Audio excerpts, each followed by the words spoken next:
அவர்கள் தாமதமாக வந்தால் எனக்கென்ன. இதை இங்கிலீஷில் what is it to me if they arrive late அப்படின்னு சொல்லலாம். இந்த மாதிரி தமிழில் உனக்கு என்ன, எனக்கு என்ன, அவனுக்கு என்ன, நமக்கு என்ன, அவளுக்கு என்ன, அவங்களுக்கு என்ன இப்படின்னு பேசுவோம்ல. இதை இங்கிலீஷில் சொல்கிறதுக்கு ஒரு ஸ்ட்ரக்சர் இருக்குது. அது what is it to plus pronoun. என்ன ப்ரனவுன் போடுறோமோ அதுக்கு தகுந்த மாதிரி சென்டென்ஸ் மாறிக்கும்.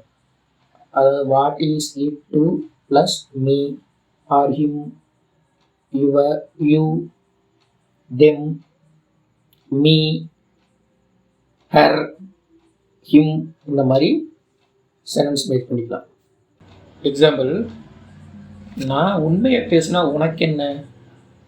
இதை what is it to you if I speak the truth அப்படின்னு சொல்லலாம். What is it to you if I speak the truth.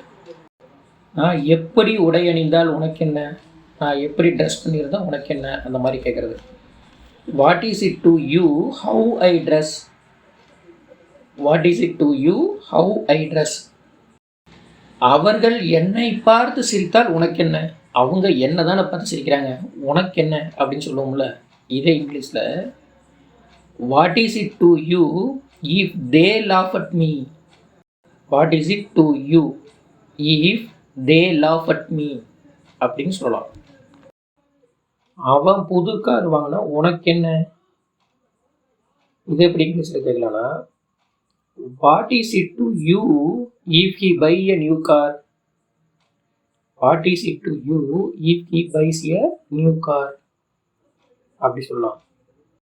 நாம் போகவில்லை என்றால் அவர்களுக்கு என்ன.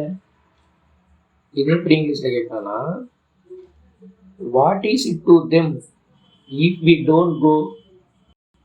What is it to them if we don't go. Thank you.